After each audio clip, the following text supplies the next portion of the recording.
and welcome to Flamecast. I am Todd Blatz. And I am back. I am Wes Swingley. Like, you're back. Yes, actually we were going to have another podcast about a week ago, which obviously didn't happen. It was supposed to be our New Year's podcast, and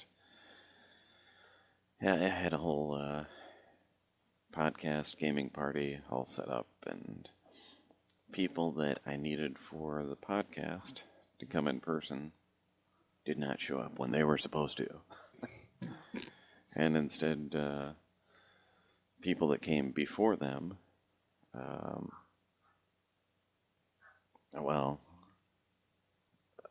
my nephews and niece, they came over with Wade, and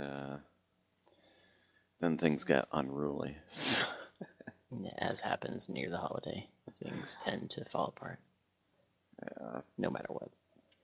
Because you can't sit down and watch a movie with them around because you'll miss everything that's said in the movie.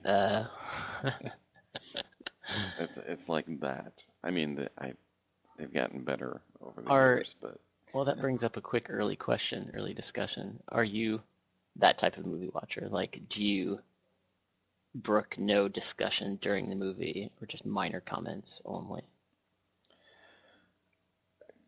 Especially a new movie. Well, geez, even like minor comments are a distraction to me during a movie. I mean, I can handle some, and let me put it this way: if it's a movie that I've already seen, I'm more open to discussion. Right.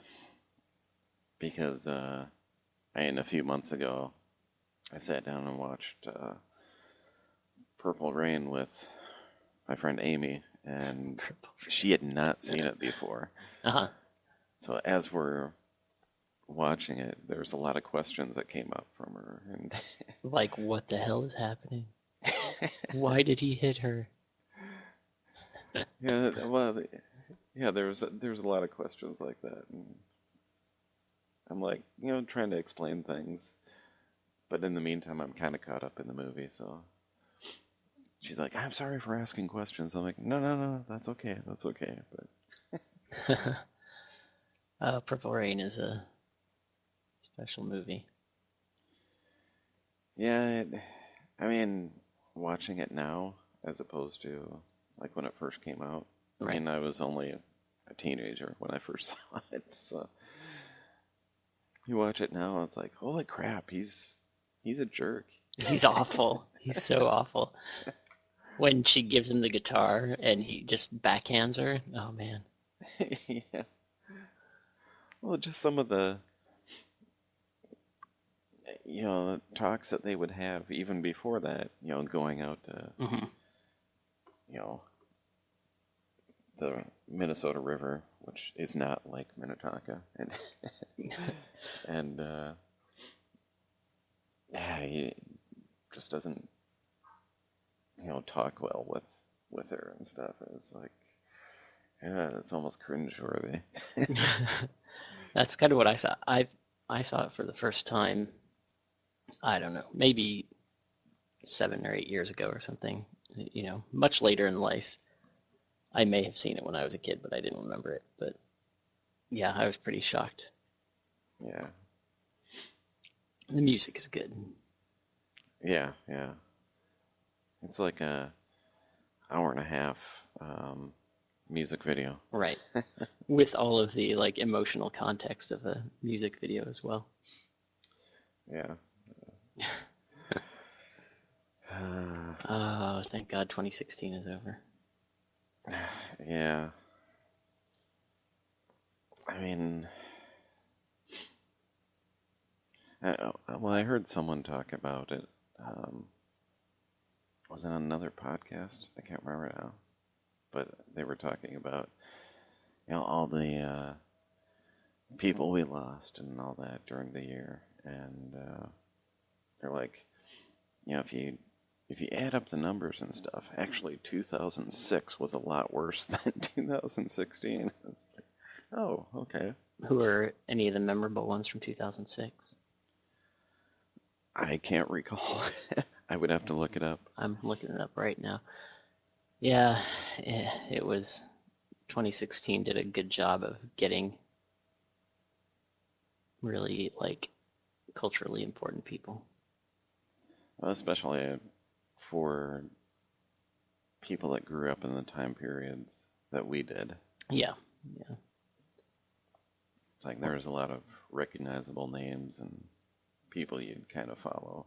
I know, and I'm kind of dreading the coming, decade or so when the Sean Connerys and people of that era. Yeah. Harrison Ford too, he's up there, these people in that age range. Scares me. But not Keith Richards. Never Keith Richards. He can't die. I think he's preserved already, so. Yep. I think he died a long time ago. They Weekend at Bernie's him, and then he's just been going with that ever since. It's amazing how you can animate a corpse to play guitar. Yep. They just got an equally good guitarist to marionette him. I cannot find, maybe because my search screwed up. The Carrie Fisher was a low blow at the end of the year. Yeah, when the news came out that she had the heart attack, I'm just like, yeah, it's probably not going to be too much longer, I figured.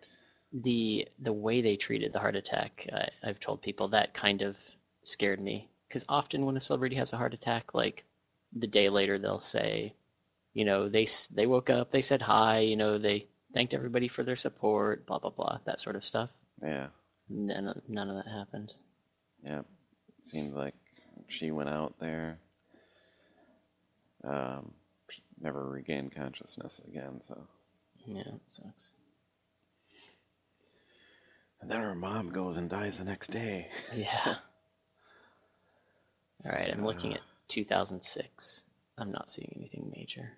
I mean, they're important people, but Peter Boyle, Chris Penn, Don Knotts, Jack Palance, Shelley Winters. Yeah. And like a lot of the people on this list, even more ranked as more important than them. Like Darren McGavin. I mean, honestly, he's not more important than Jack Palance. Give me a break. Yeah, they're not a lot. There may be more celebrities, but definitely not big people like Prince and David Bowie. I mean, right. Those are two of the most influential musicians of the past, 40 years, 30 years? Yeah. Somebody pointed out to me that it's ironic that George Michael died, because then we just have like the full collection of sexually ambiguous singers. Yeah, rough year. Yeah. So on a sci-fi note, I didn't read the comments in too much detail, but they had said that Carrie Fisher had already filmed most of her stuff for episode 8. Actually, it sounds like everything for episode 8 was done. But she was supposed to have a big role in episode 9. Yeah. It was like, she's got a bigger role in episode 8 than she had in 7. In episode 9, it was supposed to be an even bigger role. So now they're exploring options of what to do. Okay, this is probably going to get ahead of ourselves in terms of conversation, but I vote don't do a CG. Yeah. And if it was more like as big of a role as she had in 7, then I'd say, well, maybe you can do that then. But to have a major character like that, unless they get the technology more fine-tuned, I would say no. I'm just dying inside. picturing Well, Tarkin. now what we do know that is that she doesn't die in episode 8 Yeah, it's a big spoiler. because it's already been said she's got a larger role in 9. So Well, at least she didn't die. Now maybe, hopefully, they don't, or if they do some sort of like off-screen death, it won't be cheesy. yeah, well, I mean they could even do something like, because there is time that passes between the movies. At the beginning of episode 9, just put it in the crawl that she died from something or another, Right. and kind of Yeah, go from putting it there. in the crawl would be, I think, at least a little more on screen. They could also, it being a space movie, depending on what the plot is, they could have a ship blow up or a, some sort of destructive event that she was at. Yeah. I'm not sure. That's a tough problem. And like what they did with some of the X-Wing and Y-Wing pilots in Right. Rogue One, she probably has some cut footage out there that they probably filmed for number 7 that they could stick in. Well, they probably have stuff for 7 and 8 that they can use and 8 in as well. 9. Yeah. If they need to have little bits of, yeah. Yeah. Maybe she comes up on a view screen and is talking, and Right. they use some of that footage, and then boom, her ship blows up. Right. Yeah, I think they have options. Yeah. Well, good to start on a low note, then we can get into higher, more exciting topics. So as long as we're talking about Rogue One, Sure. yeah, we could jump into that. And I think we can spoil the crap out of it, right? People have no excuse for not having seen it by now. yeah, if they're a fan, they should have seen it already. In fact, I was thinking about maybe going to see it again today myself. Yeah. How many times have you seen it? I've only seen it once. Okay. I've been doing a lot of like traveling and such, and I haven't had much chance to go back to see it. Yeah, I've seen it 3 times myself. Yeah. I actually did pay for it the first time. So the generic question then is, how does it hold up to repeat viewings? Better or worse than the original viewing? I would say it holds up. There's, I guess, moments in there after, you see it once, you go online, talk with people, get some impressions and such, and then go back and watch it again with that stuff in mind. It's like, yeah, I think you're better off. So, seeing it a second, third time, it's like,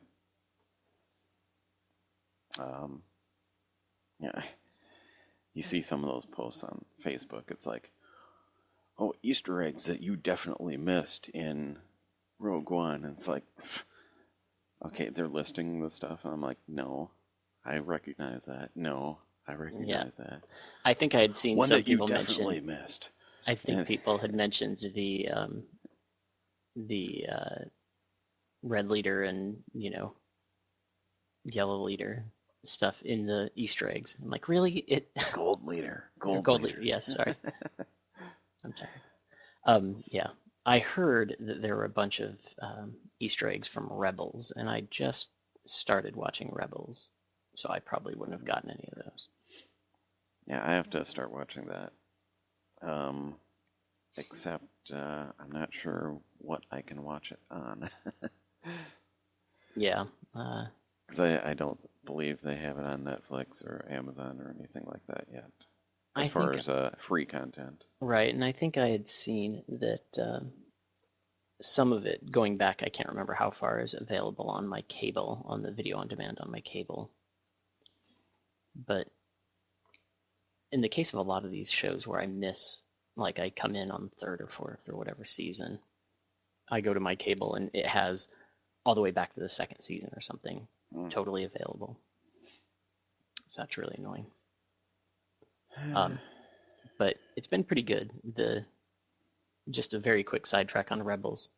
The very first episode, I had one of the songs from Aladdin stuck in my head the whole time, because the main character, especially in the first couple episodes where he's like a street rat, is Aladdin. It's hilarious. The first episode looks like the intro to Aladdin. But yeah. Otherwise, it's had a lot more character than Clone Wars, which I could just not get into. You know, after watching all of Clone Wars, it definitely got better as the seasons went on. It became less of a kid show and more of a cartoon that adults can watch. I think we talked about this a while ago. I can't remember if it was on the podcast or not, but my biggest issue with Clone Wars is that a good chunk of the characters, the clones, are really not all that compelling. Like, oh, look, a guy with a different colored helmet. That guy has a handprint on his helmet that, Yeah. So I just didn't connect with them. You didn't feel like a clone, huh? It didn't feel like a clone, and there were not that many main characters. I mean, Ahsoka's great, but Anakin Skywalker is Anakin Skywalker. Yeah, but he's a better Anakin Skywalker than the movie Anakin Skywalker. For sure. But anyway, I distracted us from Rogue One. Rogue One, Yeah, I mentioned the repeat viewing thing because I really think Force Awakens for me was monumentally better the second time I saw it. Okay. Yeah. Than the first time. Whereas I'm kind of afraid to see Rogue One because I don't know that it'll be better for me. Yeah. Okay, between Episode 7 and Rogue One, which would be your preference? At the moment, Episode 7. Okay. And yeah, I think honestly, if I gave a movie a 1 to 10 ranking, Rogue One is gonna lose at least 1 point, if not 2 points, in my brain, purely because of Tarkin. Yeah, well, it was so bad. There were parts where it was really good, and parts where it was not quite right. Yeah, a lot of it was like 1990s D&D movie bad CG. Because when they first showed him, I'm like, I was expecting another actor playing him. Right. And yeah, he turns around and I literally said out loud in the theater, I'm like, holy shit. Yeah, when he's like, standing, that looks really good. When he's standing still, like when he's just not moving, both his body and his face, I think it looks fine. A lot of people thought the whole character was CG, but it's not. It's just a CG face, and I think that's part of the problem. Is the actor is doing a weird thing with his body, trying to body mimic, and so he comes off like a robot. It's like a robot with a head glued on top. I get that, Cushing was kind of stiff anyway, but not. He just didn't move that much in Star Wars, right? Like, how many times did you actually see Tarkin move in New Hope? Not hardly at all, really. So. Yeah, I as far as the story goes, I'm kind of glad he was in the story, though. Yeah, I see why they had him in there. I thought the whole deal with him so here's one of my issues with the story, or with the movie, is I know hardly any of the characters' names. And it's because they would say them once, like right when they introduce the character, and then almost never would you hear the person's name again. So the Imperial officer, what is his name? Krennic. Krennic. Yeah. So the play between Krennic and Tarkin, I think, was cute, but I feel like they should have done more with it. Like, the whole reason they had Tarkin in there was basically to have Krennic have somebody who was, like, trying to steal his thunder, right? Yeah, pretty much. Because you knew that, yeah, in the end, it was going to be Tarkin running the station, so. Right. So to bring in this guy that, you know, he was the kind of the leader of the project, and then have it taken away from him. So I just kind of felt like they sold that a bit short. If they're going to put this horrible CG Tarkin in there, I think it could have had a better reason. They could have used a lot less Tarkin to say that Tarkin stole his thunder on this thing. Yeah, I don't know. It was nice to see the interaction, though. Yeah. But that being said, if you've got a problem with Tarkin, then how were your thoughts on the CGI Princess Leia then? it was quick enough that I think it's hard to be offended by, one line. It wasn't great either. It was super doll-faced, but I thought the first time I saw it, I'm like, yeah, that doesn't quite look right. But you were expecting to see like a real person, so it kind of threw you off a little bit. But right. Second and third viewings, I think I tend to give it more,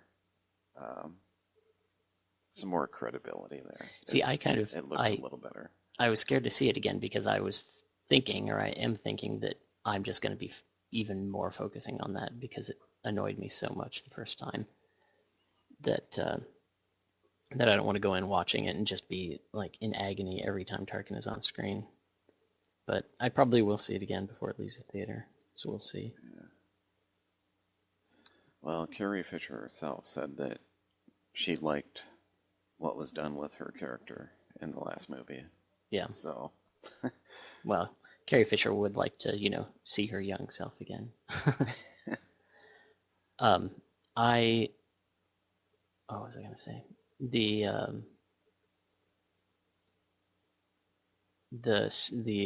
character names issue that I was going to say, that a lot of that was really just kind of like Avengers, or like any of those movies where they try to introduce so many characters in a short amount of time that I feel they just didn't. They really rushed a lot of those characters.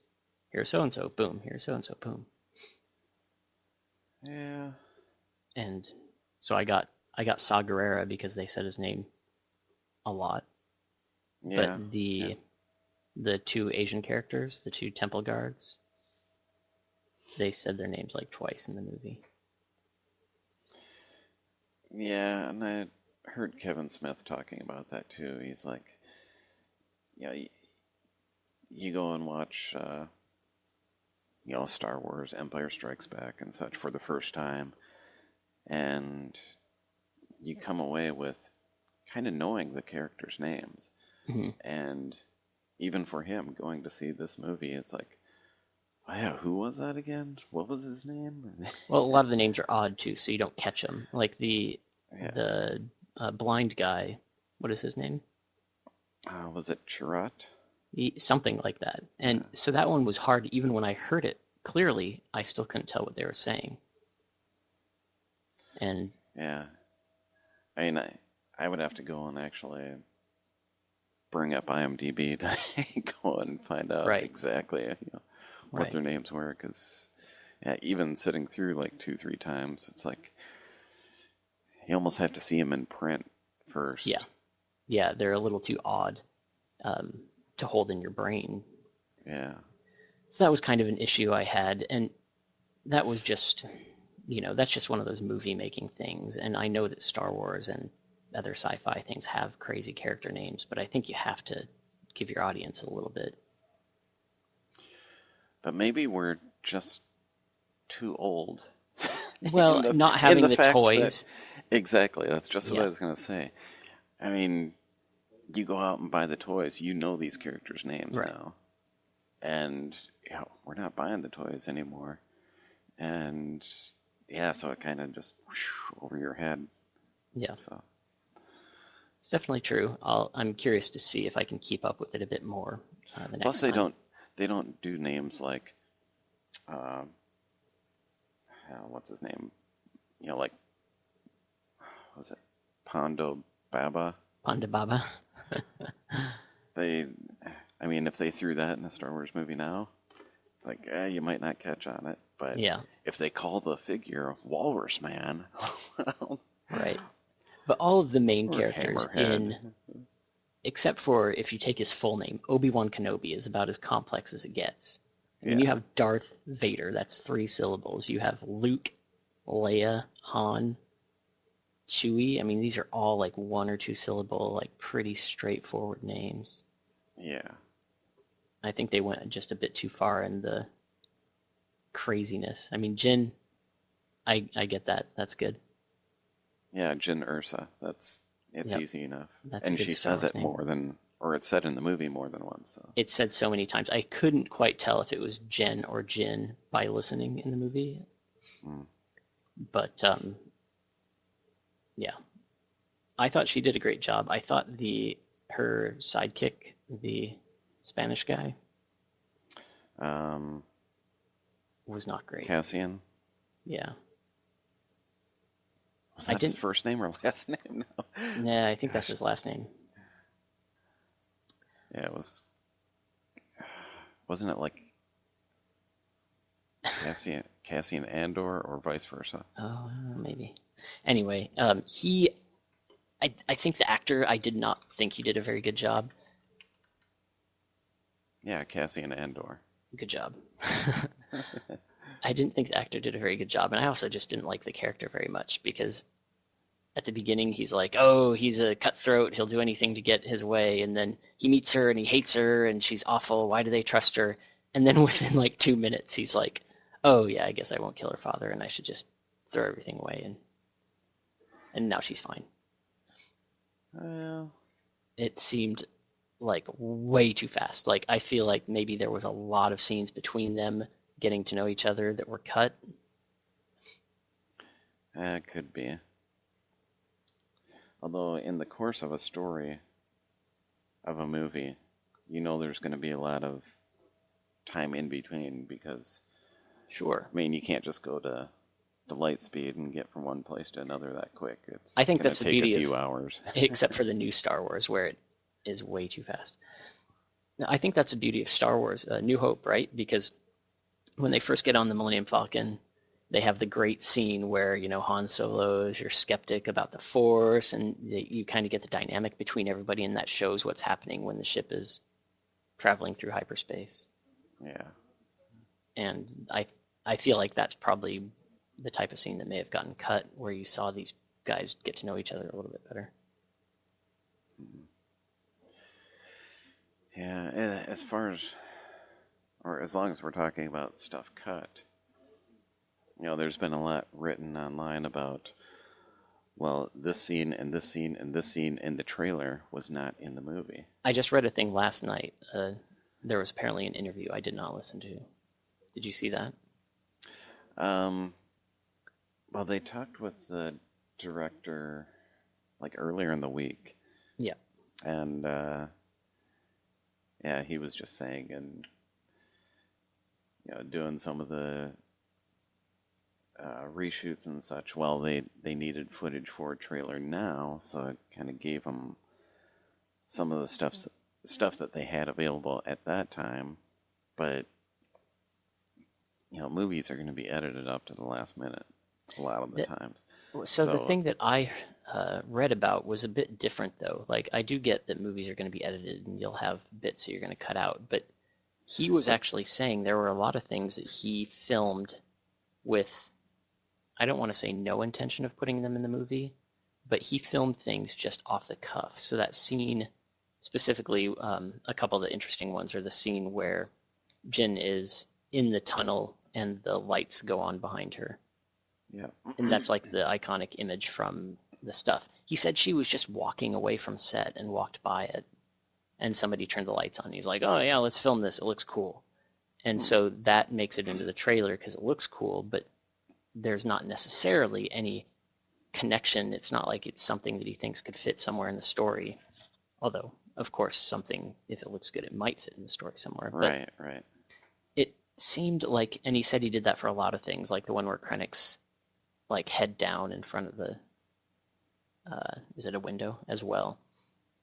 And it seemed like a really weird directorial style, and people had said he has done that on his previous movies as well, where he just like takes random shots of things and has the editors have a nightmare of a job trying to glue together 1,500 little teeny bits into a cohesive story. It doesn't sound like the best way to make a movie. I'm sure there's some of that in anybody's movie making, but yeah, I feel like you could feel a bit of that in the movie. I suppose if we weren't in a digital camera age, that it probably wouldn't happen as much because Right. using actual film, that's heavy stuff there. So Right. you use so much film and it gets spendy. But I forgot where I was going to go next. Oh, yeah, one of the other scenes was seeing Jin out on that platform and the TIE fighter pops up. Oh, yeah. It's like, well, that one... They actually had to CG that thing. They had to CGI that thing in there, so it wasn't just one of those shots that you were talking about. That was That's what. maybe a scene actually planned for the movie that they ended up going a different direction. Well, somebody on the thread I was reading, somebody on the post put like, "Oh yeah, well somebody was parking the TIE fighter and it just happened to get." Yeah, I've heard, and I'm really curious when the DVD comes out. I've heard the ending was massively reshot, and my guess is that they didn't all die. Yeah, it seems like a good majority of the stuff that was different from the trailer was during the third act there. Yeah. So. Yeah, people had posted that scene where they're running away from like explosions and stuff blowing up around them didn't happen either. Because they kind of got into the base before any of the fighting outside really started. Yeah. So that reminds me, speaking of the third scene, one of the surprising best characters of the movie, whose name I do remember, is Brody. Bodhi? I think it's Bodhi. The pilot. He was great. Yeah. Bodhi. Bodhi. Bodhi Rook, actually. Bodhi. Maybe it's Bodhi. No, Bodhi, I thought he was going to be a throwaway character, especially when they did the really weird brain thing with him early on. That was weird. Yeah, that one kind of threw me off a little bit because Saw was saying that you tend to lose your mind when yeah, he did for like 5 minutes. Yeah, I thought it was like a permanent thing, but no, he seemed to get his marbles back. So. Yep. I don't know why that happened. Like Saw Gerrera is like, "Oh, you're just trying to trick me, blah blah blah. I'm gonna hit you with my weird, sexy brain slug," and then that was all just kind of forgotten. Like it didn't mean anything. Well, poor Bodhi. There is an article out there that was saying that the reshoots really changed his character. Who Saw?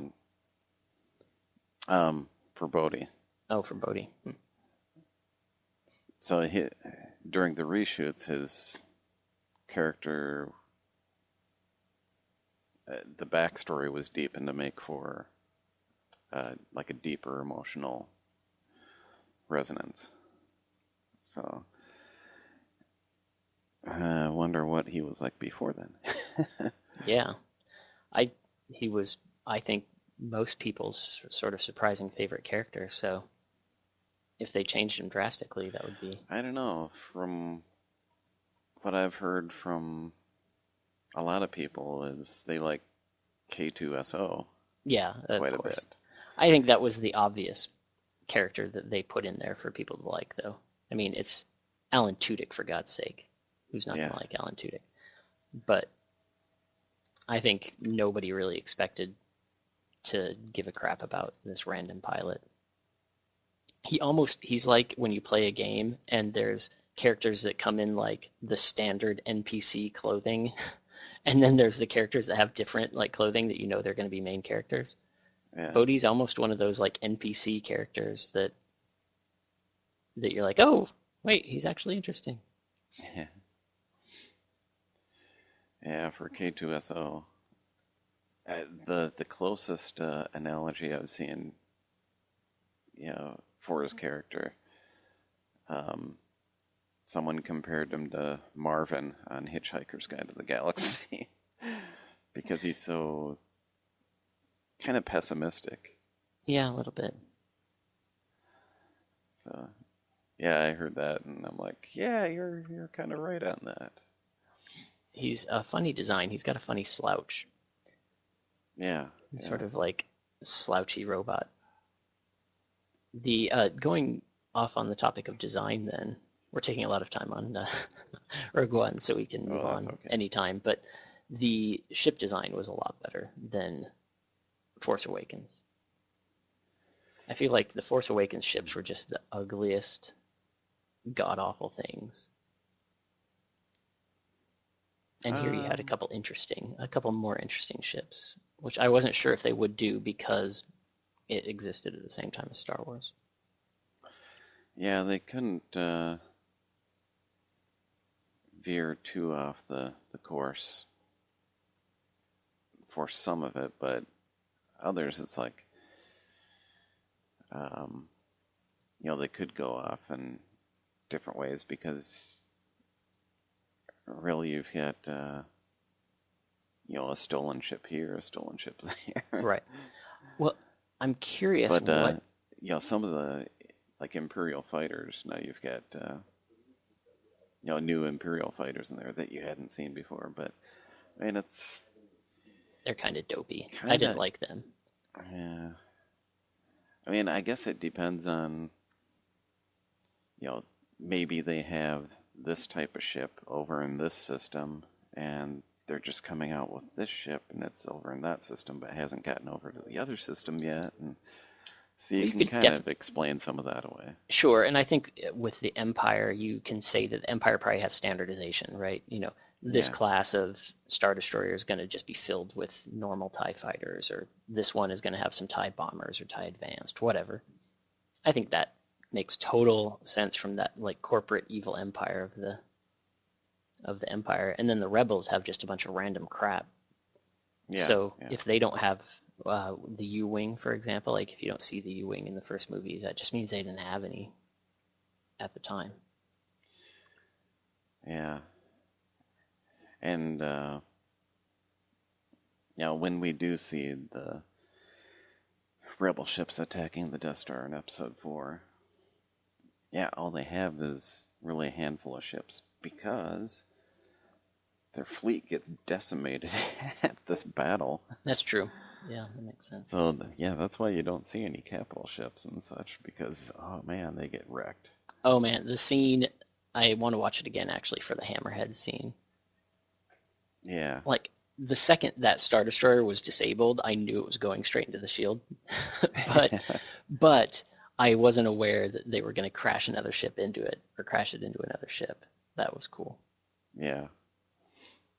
Some people, I guess, weren't too impressed of the Star Destroyers crashing into each other and saying, oh, it looks like Legos.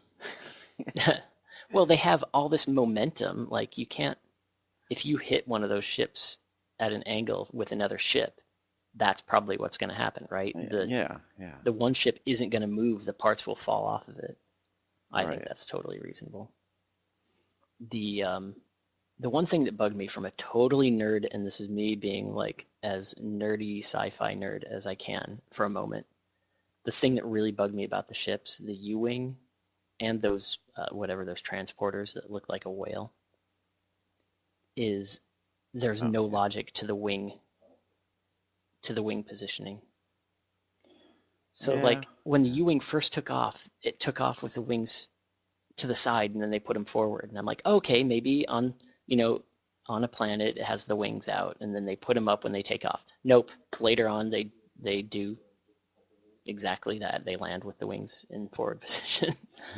There was no like I couldn't figure out any logic between those two.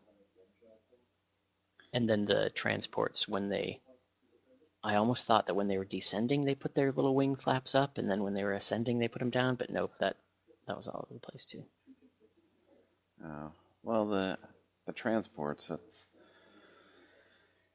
you'd have to go back and retcon um, Return of the Jedi and the Imperial shuttle because Yeah, that's kind of what they're all based on.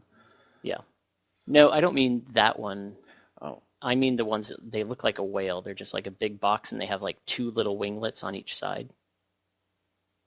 oh, the actual like Rebel transports. Yeah, Um, and those that's little all I know them winglets. by because that was the Kenner name, but I'm sure Yeah, they've got a more technical name than that.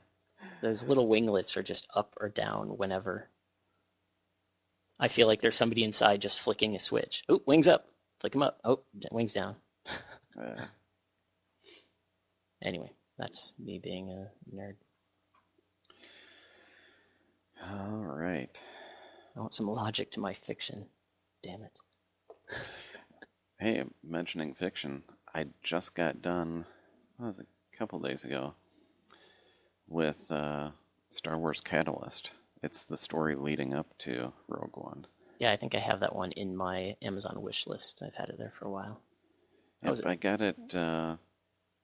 I I did the audiobook through our local library in Rochester, and yeah, I got through the thing in about a week. It's about what 11 hours long. So it's I'd say it's a decent enough story to yeah lead right into the movie. It's pretty good. I So think it's following Galen or so. Is that right? right, and you've got a heavy dose of Krennic in there Yeah, as well. I would expect so. Yeah, and you get Lyra as well, Krennic or Galen's wife, Is and she you his get a wife at the beginning? yeah right off the start. Okay, Um, she's heavily involved in this story. So cool. and then yeah, you do get to go through like um, Jin being born and you know advancing in age to what she must have been like 5 in the movie. So Right. Um, Speaking of one last word on Rogue One, um, it feels like I'm griping a lot about the movie. I did enjoy the movie, but the the one last thing that is unforgivable, and again, maybe the movie loses an entire like ranking point for it, is the absolute lack of female characters. Having a main character who's female is great, but that scene where all of the rebels join them to go do the assault, when they didn't have permission, they're all dudes. There's like 40 or 50 guys there. Why? um, Why? There's like a couple aliens, but why is it all dudes? I thought there was at least one other pilot. I'm pretty sure, and I haven't seen it multiple times, but I'm going to look next time. I did not see it. One female in that entire group. Oh no, I there is one I know of that I can think of offhand Some of the because fighter she pilots are. because she makes a comment about the shield that they're trying to bombard to, break through the shield. But those are the And people that come after, though. I'm saying like the ones that go with them to do the assault to in do the secret. assault. Yeah. Yeah, to do the assault. Yeah. I don't recall any female characters there. So. However, you do have other minorities present, so. Yes, but not enough aliens too. Like, not that I care that much about alien rights, but the Rebel Alliance is supposed to be all about the alien rights, and that Rebel crew that they start with only has like a couple of aliens in it as well. Yeah.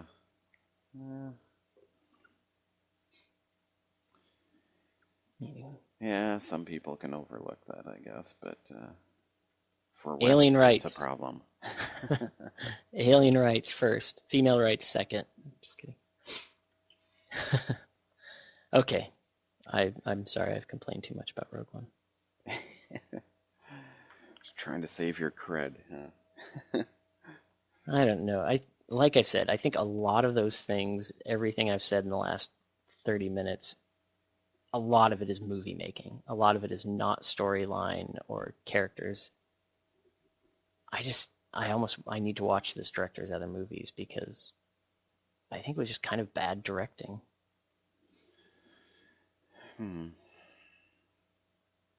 Yeah. I don't know. Oh, well, like we were saying before actually recording, as far as ranking the movie within the others, how would your ranking go with this movie? I think I had said 4 when we talked about it before. I might actually put it 1 lower. I think after talking about it, you hate it even more. no, it's really between Force Awakens and that for 4th place because I'd still probably put all of the original trilogy in 1, 2, and 3. And you were saying 3 or 2? I was thinking 2. You think it's better than A New Hope? It's a close 2. Because, well, 1 is going to be Empire. Yeah. That's why I asked about New Hope. But yeah, trying to fit this one in, it's up there. It's, if not tied, maybe slightly better, but do you put Force Awakens in the top 3, or is it behind even Return of the Jedi? I would maybe give that 4. Yeah. See, Return of the Jedi is one of those movies that obviously it gets so much hate for, I think, some of the dumbest reasons. But the space battles in Return of the Jedi, as much as I talk about things bringing my rank from 1 to 10 down, the space battles in Return of the Jedi, I think, can bring it up like 1 or 2 on that alone. Yeah. And I guess when I had seen Return of the Jedi, I'm like, yeah, I know this isn't a really good argument because in Force Awakens they brought up Starkiller Base, but to have an actual second Death Star and kind of use that plot point again, even back then, it kind of bugged me. Right. Yeah, I could I'm definitely see that. The story around it is quite different and such. That being said, not very much. So that kind of saves it. So. But not very much of a Return of the Jedi is actually about the Death Star. Unlike A New Hope, where you're in and around the Death Star a lot. That one really only has like the final bit. It's like the Emperor almost knew that the second Death Star wasn't going to be doing much, and it's more of a point to put there as part of the trap. Right. So, yeah, that one definitely was set up more as a trap, right, to draw in Luke Skywalker. Yeah, for that and for trying to destroy the fleet. Crush the rebels. Yeah. because those Bothans. Many It's Balkan like, spies. were they actually that good, or did the Emperor kind of? Right. Yeah, and it's kind of alluded to that. Yeah, the Emperor kind of almost let them have the plans to kind of draw them in. So Speaking of which, I don't remember because episode, what is it, episode 3 especially has a bajillion different alien races, especially in the Jedi. Are there any Bothans in the Star Wars movies? I believe you see one in Force Awakens. Oh, really? One of the planets that is going to be destroyed by one of the beams from Starkiller Base. He's standing there looking at the beam coming in with some other people. And I believe that is a Bothan. Oh, see, I thought Bothans were more like wolfy looking. I almost have to see Yeah, a picture of one. it is very like there's a super shady. It's like looking at one of the images of Bigfoot, like a random scan of a Bothan, or what people think is a Bothan. Yeah, this one that I just brought up on the Wikipedia looks almost like a cross between It's like like a lion and shaggy moose ape or something. So what are those characters? Maybe I'm misremembering. What are those Star Wars characters that look more like a wolf? Oh boy, Do you know what I'm talking about? I think so. Maybe I thought those were Bothans, but maybe those are actually something else. Okay, when you actually go to the StarWarsWiki.com and Bothan,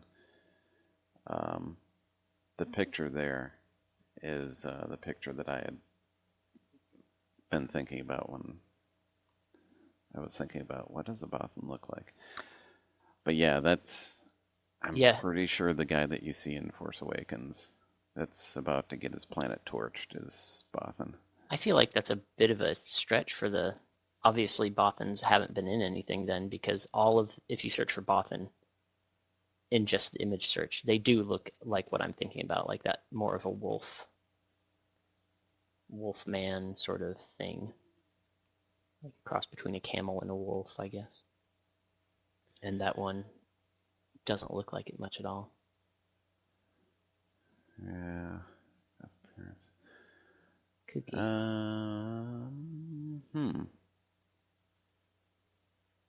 Just looking at that webpage and appearances, they don't have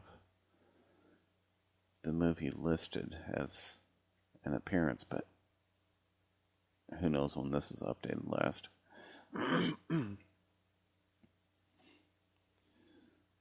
And yeah, they say that depending on which expanded universe story that you are reading, it may differ in book to book what they actually look like. Yeah. Well, here's one of the more like authentic ones. More authentic is the Star Wars Imperial Assault board game. Just came out last year. One of the characters is a Bothan, and he really does look like a wolf. Okay.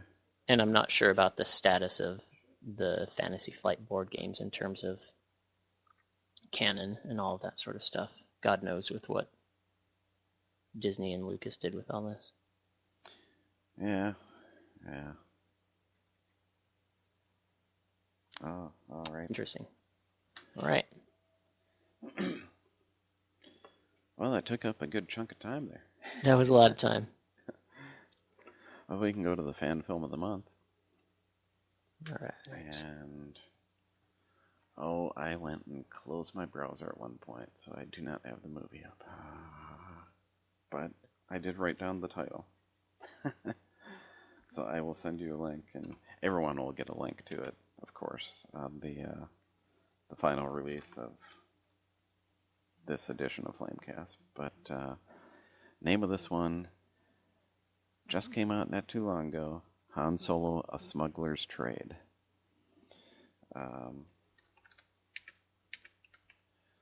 Oh, there we go. I didn't have to type it all in. This is another crowd-funded one. So the quality is pretty good in it.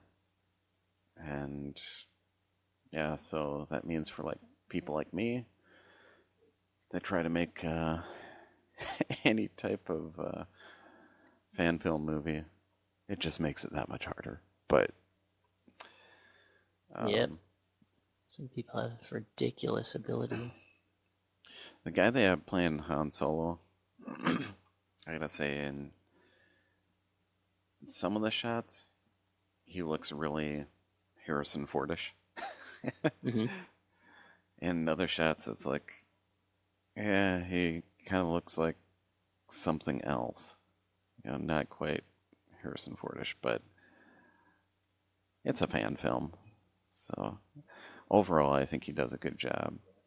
And the Chewbacca that they have is pretty well done. His costume is pretty amazing. When you say something else, so I'm just like flipping through the movie. When you say something else for what this Han Solo looks like, I think what you mean is oh man, why am I forgetting his name now? Big Trouble in Little China. Oh, yeah, it's too early to think of names. Oh man. Anyway, yeah, he actually looks exactly like him. I have to look it up. Jack Burton, the name from Big Trouble in Little China, is in my head. There we go. Kurt Russell. Kurt Russell, yes.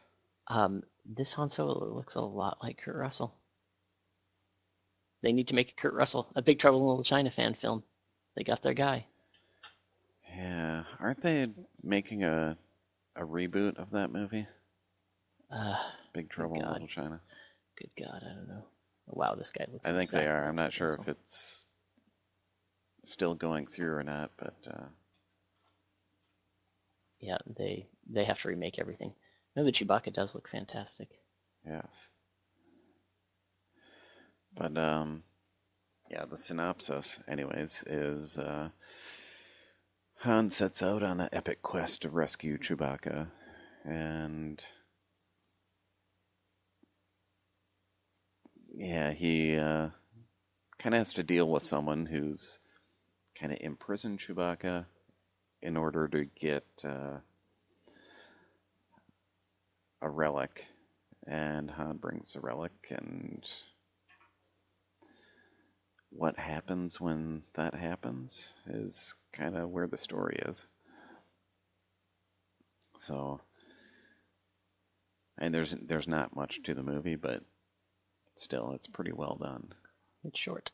In the comments, in the top comments, people are already mentioning Kurt Russell. Oh, really? And Robin Williams, too. Robin Williams. Which I guess I could kind of see. But yeah, 13 minutes. It's a good chunk of movie. I will definitely watch. I have not watched it yet.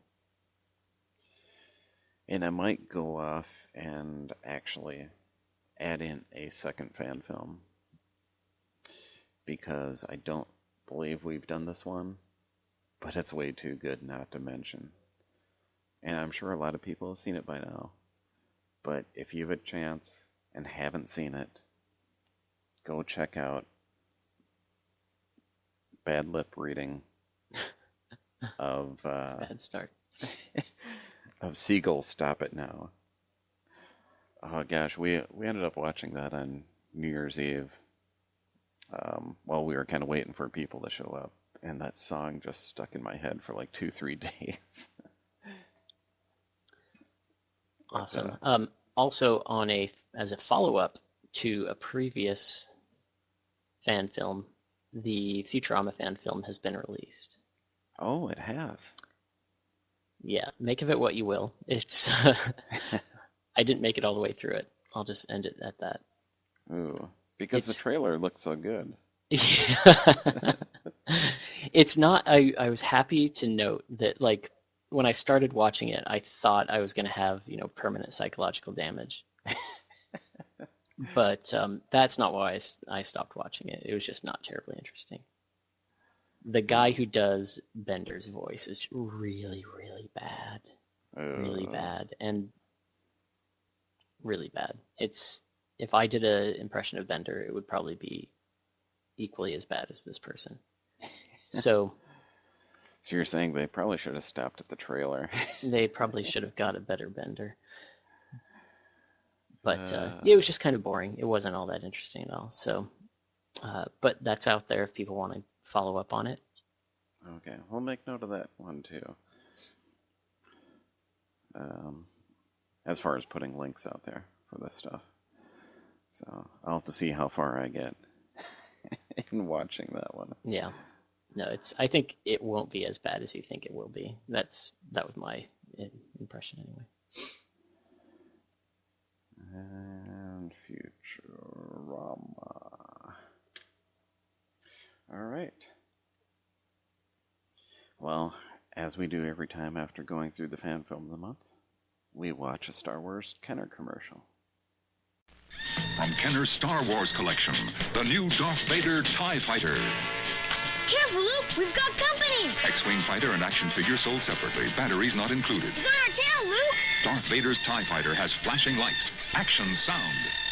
Luke's force is strong, but we've got him now. Oh, no, you don't.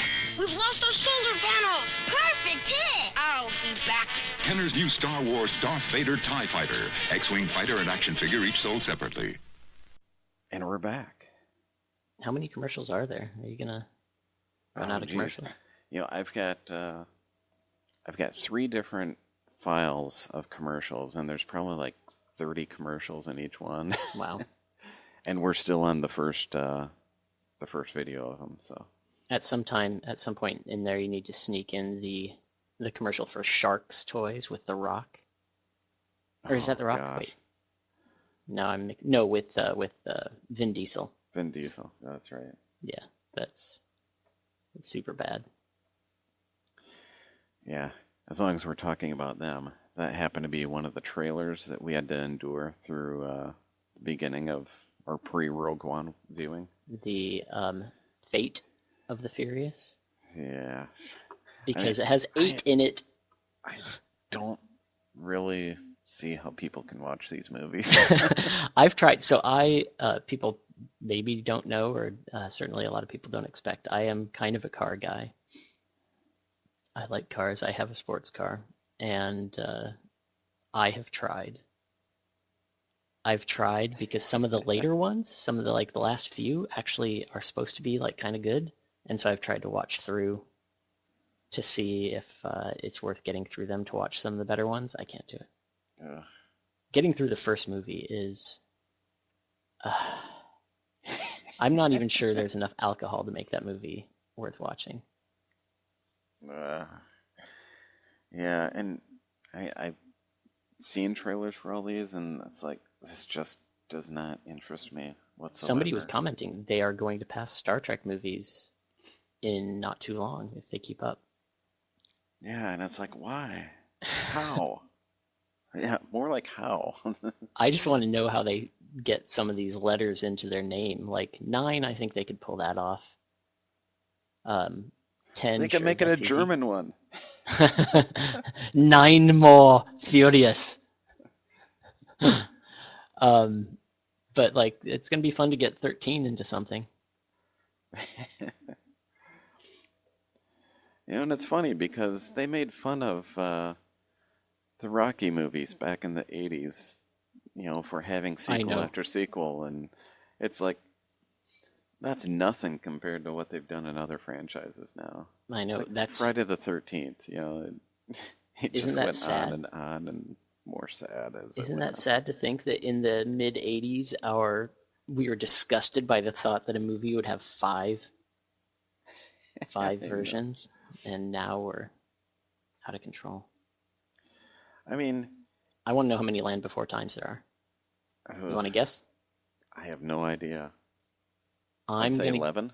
I'm gonna guess I'm gonna go conservative. I'll say 7. Okay. It may take me a little while to look this one up. And 4-time franchise, films. Oh, crap. Oh, crap. Are we way off? Well, they have an unnumbered one, which would be numbered 14. Oh, jeez. Oh, my God. We should have a challenge. Challenge to anybody who can watch all of these. Oh, jeez. I think I've seen like the first one. That was it. The first one is a fantastic movie. I think we can all agree with that.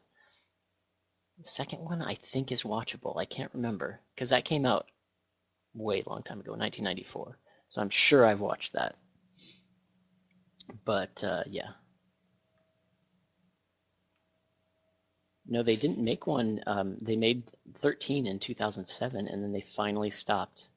But then somebody came back and made another one in 2016. Really? Yeah. I had no idea. It must have been like straight to video or something. Not only is it straight to video, this is even better. What is worse than straight to DVD? Straight to Netflix? No, Netflix has got cred now, right? Well, yeah. Straight to DVD, exclusive to Walmart. Oh. Okay. Yeah. Features the voices of Damon Wayans and Reba McEntire. Oh my gosh. That's like something that you don't want to have on your IMDb page. Oh my God. Oh wait, Damon Wayans Jr. Oh. Oh no, that is Damon Wayans. I didn't know he was a junior. Okay. Amazing. Oh man. Yeah, and talking about sequels. Oh no, he is the son of Damon Wayans. He's 34 and he's the son of Damon Wayans. How old is Damon Wayans? Oh my gosh. 56? Wow. I suppose, yeah. I can't believe he had somebody that young. Hmm. So it is Damon Wayans Jr. Damon Wayans Sr. not sullying himself with Land Before Time, Journey of the Brave. He's too good for that. Sorry I interrupted you. Go ahead. They need one to just finish it off. Like The asteroid. The asteroid cometh. The Land Before Time, the End of Time. There you go. Or Out of Time. There it is. Oh. Actually, now you have to write the story and sell it. now it has to be straight to YouTube. That's one step down from straight to DVD. Okay. Yeah, straight to Netflix is.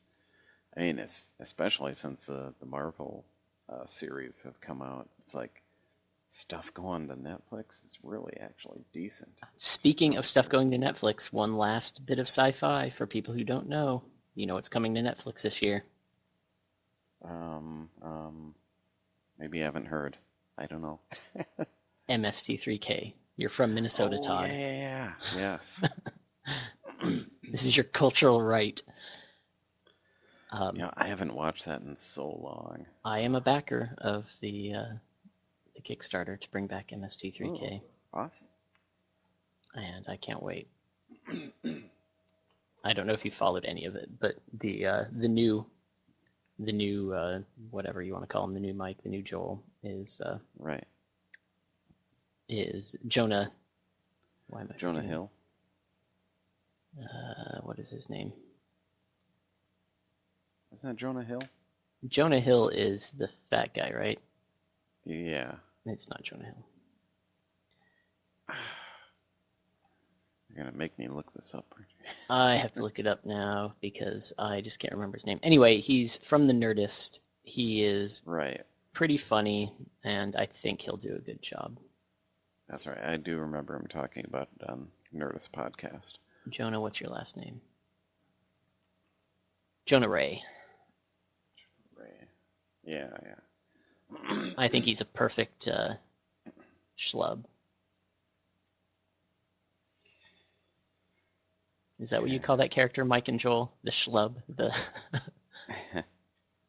The human. I suppose. I wasn't thrilled with the little samples I heard of the Tom Servo and Crow voices, but those have changed before and they're weird and you get used to them, so. Yeah, I haven't heard that. I like most stuff. I'm trying to stay away from like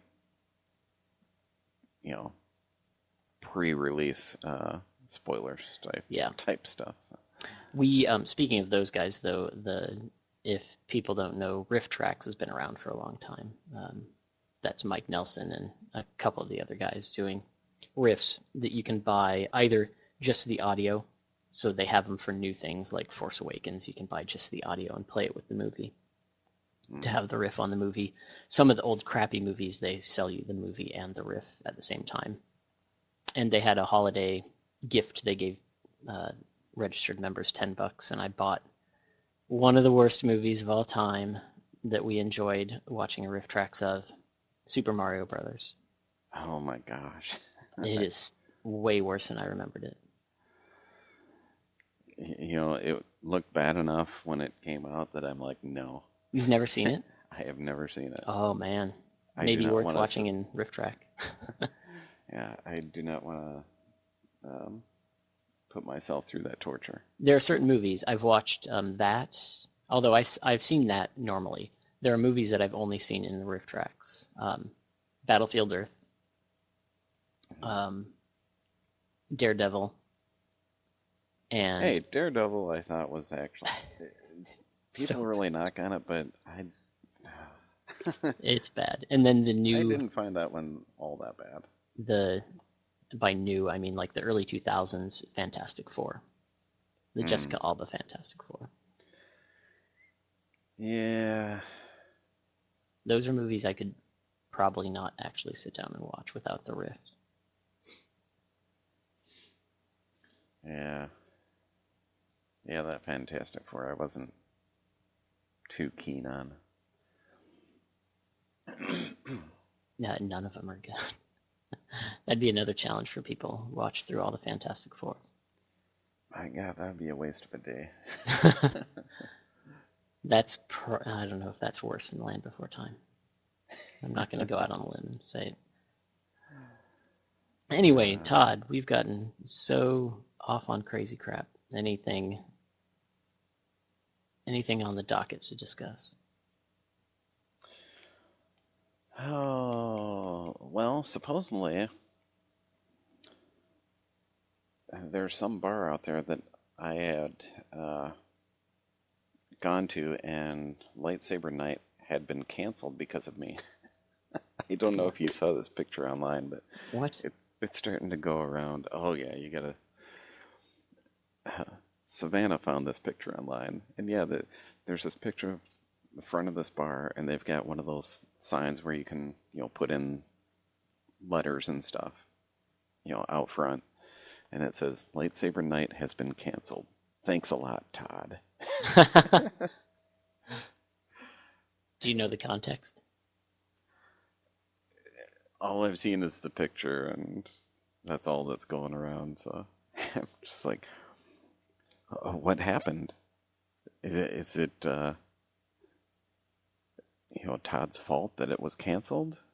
I think Todd is an easily blamable name. It's right up there with Steve. Yeah, that might be. Maybe it's a fictional Todd, and they just it was canceled for other reasons. If they wanted a fictional name, they should have used Steve Dave. I don't know. If you use Steve Dave, you almost have to have the tell him Steve Dave. Yeah.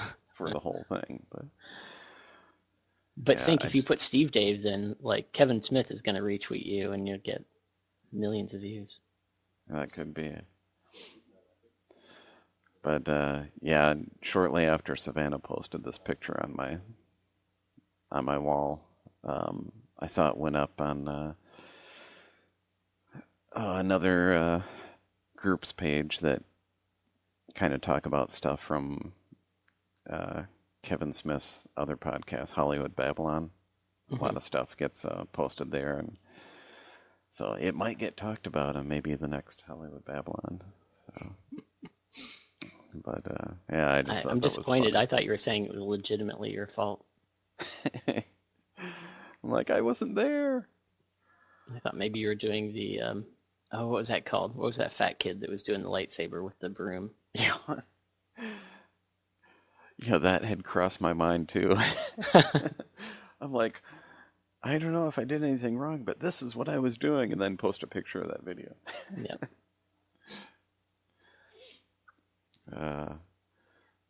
But then it leads to the question, what is lightsaber night at this bar?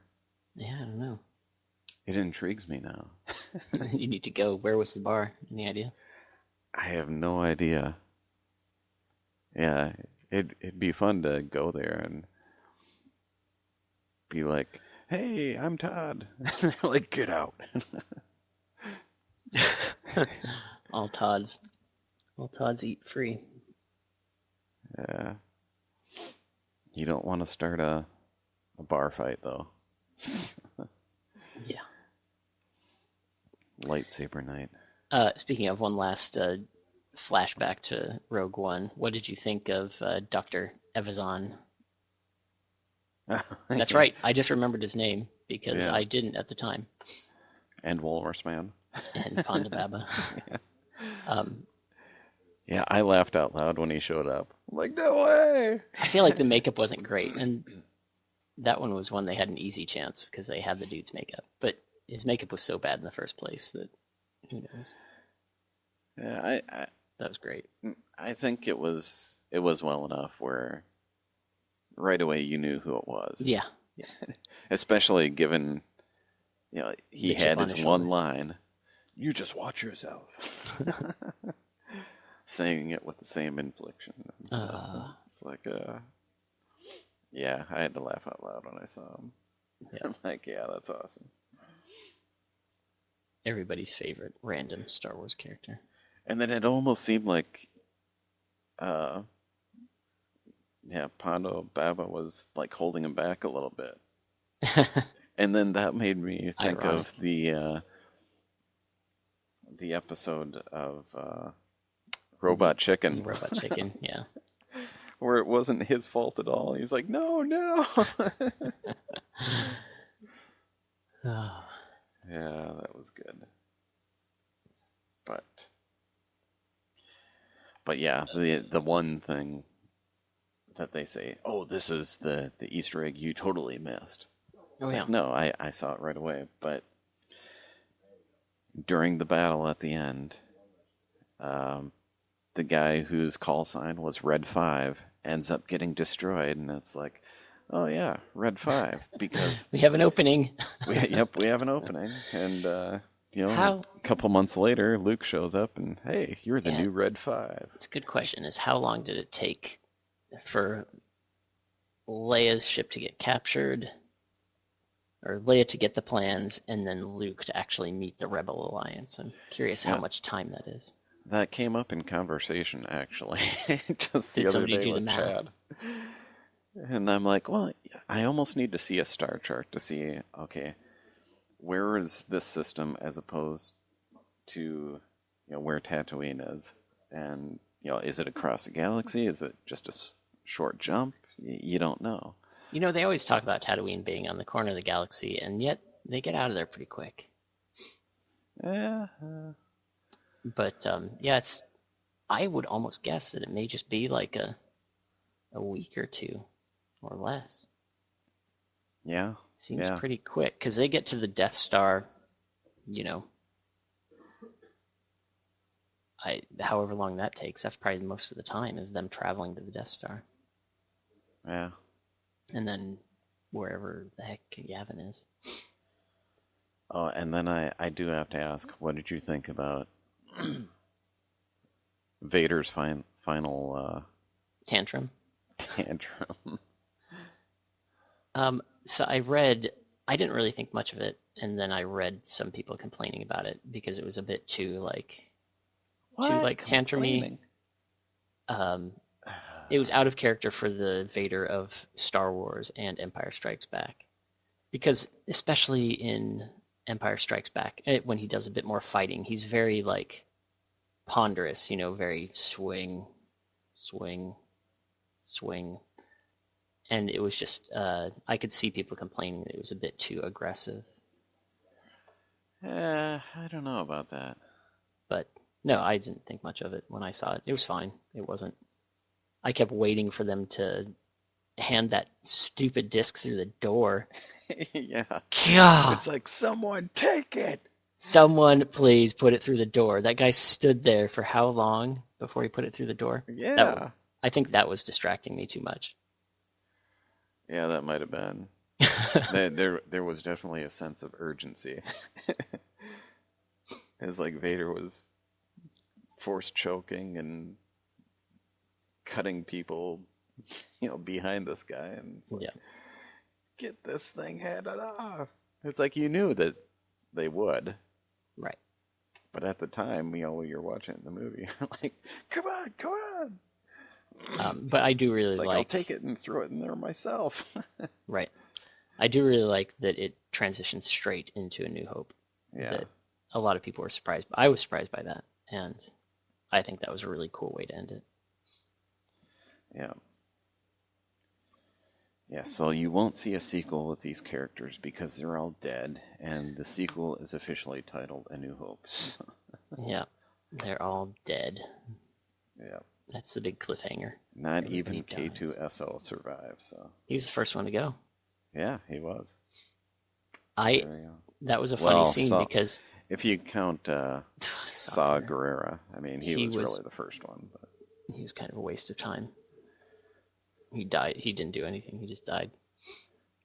Yeah. I was surprised when K2SO died though, and when he died, you're like, okay, we're killing people. Is that is that happening?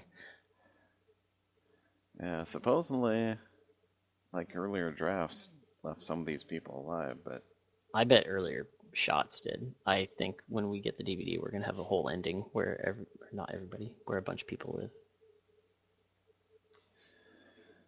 see, I thought it was good where they ended where they did, but before seeing the movie and only going off of what you saw in the trailer, I'm like, it'd be really awesome if Jin was actually the pilot of the TIE fighter that crashes into Vader's when he's about to shoot Luke. Yeah, stick her in there for that one final scene, and then she can die from there. But I always think of that guy as a bumbling idiot. The one thing they missed a big chance in this movie that would have made everybody so happy. More Porkins. yes, exactly. That was one of my first comments after getting to the credits at the end of the movie. First thing I said was, there was no Porkins. Everybody wants more Porkins.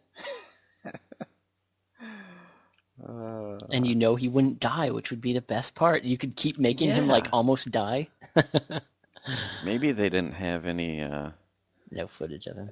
Yeah, no extra footage of him. Maybe all the footage of him was too covered in like grease, like food grease. It was like that one picture of him with him sitting in the cockpit and he's got a bucket of KFC in front of him. Oh, Porkins. Everybody loves you. Yeah. Maybe we can hope for CGI Porkins in the special edition. That's the type of CGI I'd be down for. All right. I guess on that note. That's a great note to end on. Although I did want to... You have to title the episode CGI Porkins. CGI Porkins, yeah. I did want to do one final thing, though. And we'll have to do a podcast in 1 year from now to check on these, but let's try to make some predictions of something that will happen this year. In terms of anything or science fiction? Anything or whatsoever. Say, I'm just thinking, the one that I happen to kind of lead me to this was that they made predictions about a year ago on the Tell 'em Steve Dave podcast, and Brian Quinn made the prediction that Patrick Stewart was going to pass away in 2016. No, that can't happen. Ever. and he could have picked so many people and gotten his prediction right, but no, he had to pick someone that lived. I have a friend who loves him and said that, like, if he dies, she's just gonna stop eating. Patrick Stewart, no. I don't know if I want to go with any deaths, but if I were going to go deaths, I would, in the sci-fi universe, I would probably pick Shatner over most. I was kind of thinking of that, and I'm like, I might go with Walter Koenig. Yeah. He's younger than Shatner, right? He was the youngest. Yeah, he was the youngest guy on there, but I mean, he's had some medical problems in the past where it's like you're kind of still surprised to see him around yet. So I was also going to say the wrap things up tightly, Harrison Ford. Yeah, that would be a shocker. Yeah. No, predictions. I predict that, I don't know, I'm terrible at predictions. I predict that Trump is going to get impeached within 1 year. We can only hope. Yeah. Any other prediction thoughts? How about try to think of a remake or sequel that will be announced this year. Yeah, I was thinking that too. And you've already mentioned that there probably is Big Trouble in Little China, so that. Oh boy.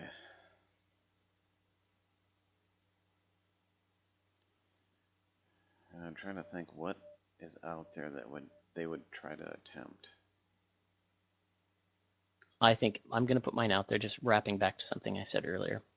They're going to try to make another D&D movie. Ooh.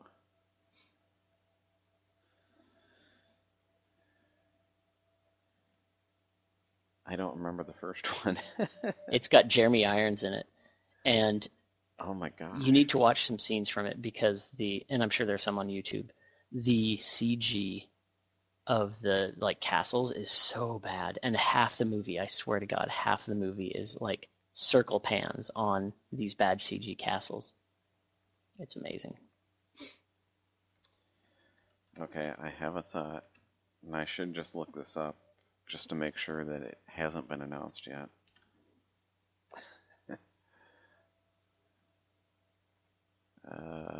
I mean, when they do Point Break again, anything's fair game. Oh my gosh, they are actually talking about it already. There's talk about another He-Man in the Masters of the Universe movie. Because that was going to be my that's a good my guess, but I need to check Dungeons and Dragons now. Wow. Yeah, the Jeremy Irons one is from 2000.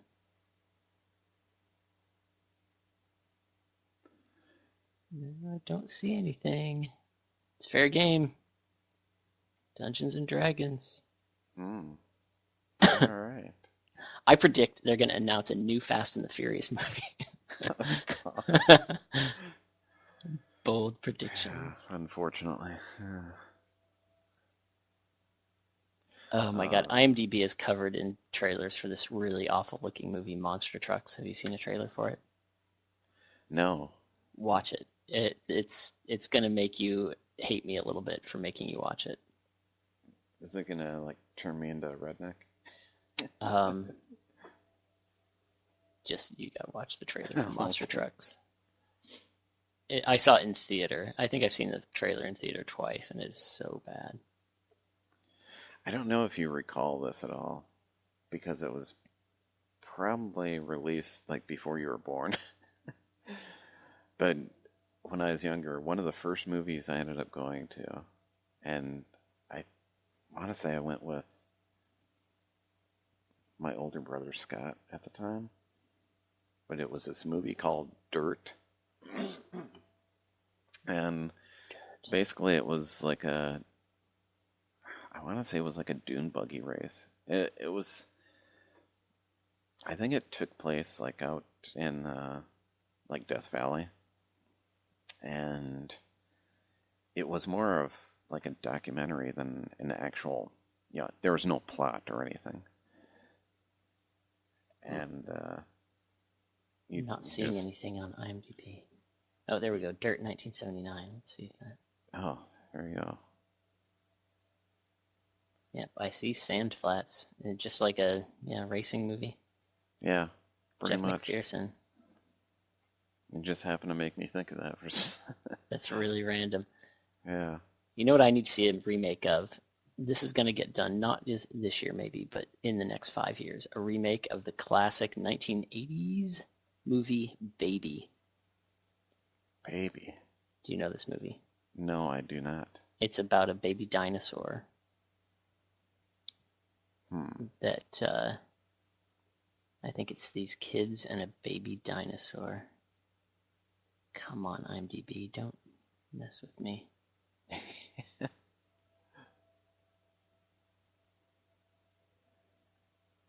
don't know what year it came out. Oh, that one doesn't sound recognizable at all.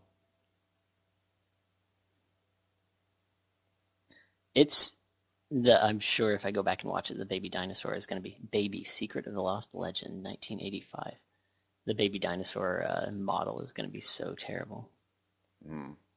It's got a 5.0 on IMDb. That's solid. Only 2,600 votes, so maybe not a lot of people know about this movie. Yeah. Perfect movie to remake. Baby, Secret of the Lost Legend. Interesting. His family finds out the dinosaur is so bad. You need to make your kids watch this because they'll tease you the entire time. You can blame it on me. Hey, I was going to have my girls watch Yoga Hosers with me. Because it's basically a movie made for that age group. And that part of the country. Well, I wouldn't say that, but for that gender and age group, yeah, this is like the perfect movie for them. But I found it actually somewhat enjoyable myself. It's like people that have really ripped on this movie. I'm like, I can kind of see some of that, but overall, I enjoyed it. Yeah. So one actual star in Baby, Secret of the Lost Legend. Sean Young. Sean Young. You know who Sean Young is. Oh gosh, he sounds so familiar, but... Oh, you're already off on a bad start. It's a female. Blade Runner. Ace Ventura. Oh, yeah. Okay. Yeah. Well, the name sounded familiar. I shouldn't have put the he in there. She's almost a man. She's a man in Ace Ventura, so you were half right. Oh, gosh. Yeah, that's right. Finkel is Einhorn. Einhorn is Finkel. That was it. Finkel, Einhorn. Finkel, Einhorn. Oh, Ace Ventura. They're going to make a new one of those. I'm sure. It's going to happen. How could you make one? That's another prediction right there. Yeah, and the Blade Runner sequel trailer just came out not too long ago. Yeah, which looks interesting, but I don't know if I care for Ryan Gosling. I love Ryan Gosling. I don't know. I guess I've got to see more of stuff with him in it. Watch Good Guys. It's really good. Good Guys is fantastic, and it's a love, like a chick flick, but I actually really enjoy it. Crazy Stupid Love. It has him, it has Steve Carell, and ironically, because he's in another movie with her, my brain is killing me today. What's the big-eyed girl? You know who I'm talking about. She's skinny, auburn hair, and has gigantic eyeballs. I can't think of who you're talking about. Anyway, she's in Crazy Stupid Love with him, and also in the new movie that's very popular right now, La La Land. Emma Stone. Oh, yeah. Okay. See, now you get my description. Yeah. But yeah, those are both really good. I feel like Ryan Gosling is kind of like an older, like back when Brad Pitt, where it was easy to pass off Brad Pitt as just like an idol, haughty sort of guy. But then you watch his movies and you're like, oh, he's actually really good. Okay. So don't pass it off just because of him. And he seems like he fits in the Blade Runner universe well. Okay. I'll take your word for that. We'll Which I was probably going to go see it anyways, but... Sure. Yeah. We should almost have maybe next podcast, a list of all the movies that are coming out this year that are must-see movies. Yeah, and I've seen a few lists, and I've peeked through a couple lists, but kind of like you, not looking for like too much on trailers and information on things. The movies are kind of like that as well. Yeah. So maybe that'll happen next time. Yeah, we could definitely give me some warning. I can look through and pick out a few of the ones that I'm excited for. You know what I'm not excited for? What is it, 5 Marvel movies we have coming this year? Is it 5? I think it's 5. Yeah. Come on, Guardians of the Galaxy, and then just everybody else go home. Oh, yeah. I am Groot. I am Groot. I am Groot. Yeah. They should have had that trailer playing before Rogue One, but no, they took the first trailer, which is good too, but Sure. that second Guardians trailer is awesome. All right. We've talked forever. I think we've gone like way beyond what an hour would consist of. So yeah, everybody's given up, hopefully. Yeah. Well, yeah, there's a lot of Rogue One in this one, so you'll get your fill. That's why you've already had your fill because you've listened to it already. So, all right, we'll call this one a day. All right. All right. So, for Flamecast, this is Todd Pletz. I am Wes Wingley. And that is a wrap.